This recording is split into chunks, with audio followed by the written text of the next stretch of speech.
So my name is Fallon. I am a 2015 graduate of the Food Marketing Co-op program, and I currently work for McCormick and Company as a customer business manager.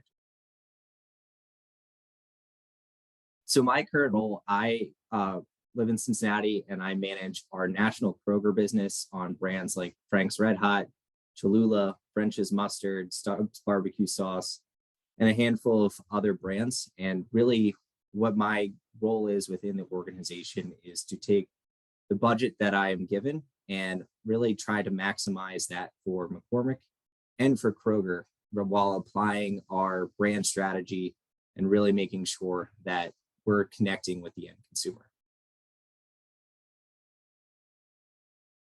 When I graduated from St. Joe's out of the co-op program, I actually joined Hormel Foods, where I was in the professional development program and moved from a variety of roles from retail to analytics to sales. And then I worked as a corporate analyst supporting sales planning and our trade management group. And from there, I moved into a sales role where I was managing Kroger. And then I moved over to McCormick in a similar role. And I would say that that is fairly similar to what I've seen a number of people do in terms of starting off their career. And one of the real connection points that a lot of people have is through internships. And when you're interning with an organization, it's a great way to get an understanding of, is this a place that I want to work?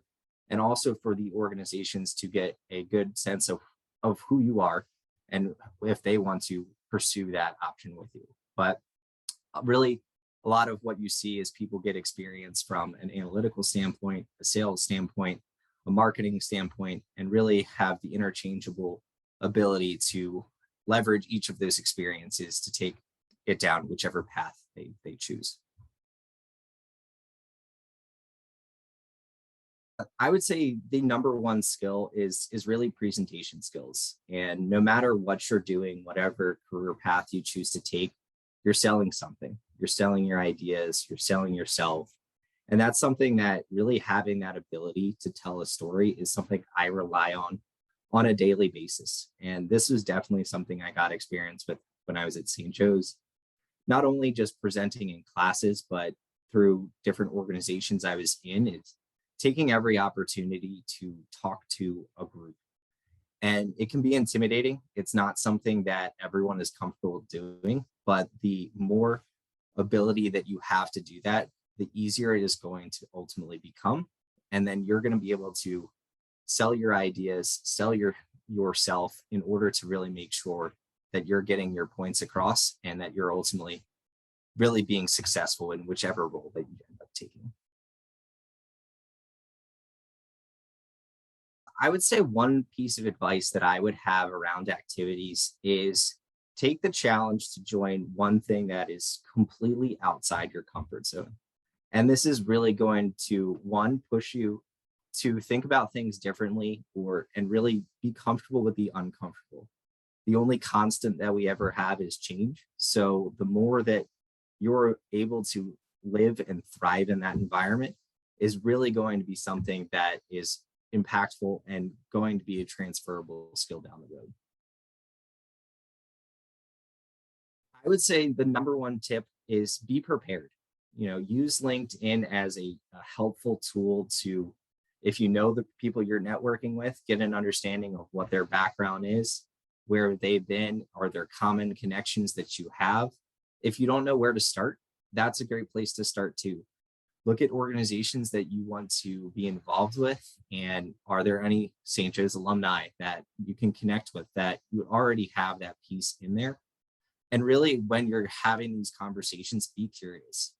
It's an opportunity to learn as much as it is an opportunity to try to impress someone and really have an idea around, what is this person doing, and how can you use your natural curiosity to make sure that you're learning more and more from that conversation. I would say the one time that I really experienced this was when I first moved into selling to Kroger, and I was among the youngest people that was selling to the connection points that I had. And I often even got the comment of, You look like you could be my child, which is something that, you don't necessarily know how to take right away. And ultimately, it was an opportunity for me to prove myself, to be reliable, to work hard, and really make the most of the opportunities when they did present themselves, to prove that, yes, while I may look younger than a lot of the people that you're working with, I'm someone you can count on, and I'm going to represent an organization that ultimately can help you achieve your goals. So I would say one of the most underrated things is use your peers. You've been with a large organization of people, whether you think of St. Joe's as that or not. It is, and there's going to be people that you are graduating with, or a year or two above you, a year or two below you, that are going to go into a similar field. And by having that network, that's something that is really underrated.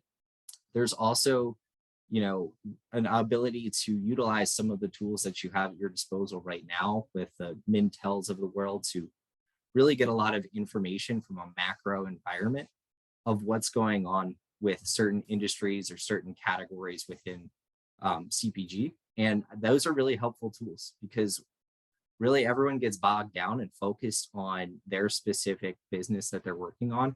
And we don't spend nearly enough time thinking about the big picture. And those are tools, also information that you can get from Wall Street Journal or some of those publications that really will help you get a bigger picture of what's going on in the macro environment that you can bring to the table that people aren't necessarily thinking of. Yeah, there's one piece of advice that really stands out to me, and I was lucky enough to get it fairly early in my career. And it's a little bit of a take on, don't be the smartest person in the room because means you're in the wrong room. But one thing I was told was, the smartest person in the room knows that they're not always the smartest person in the room. And there's a couple things that you can take from that is one, you need to use your resources. You're not going to know every answer. There's not an expectation that you do. But what's more important is how do you find that answer?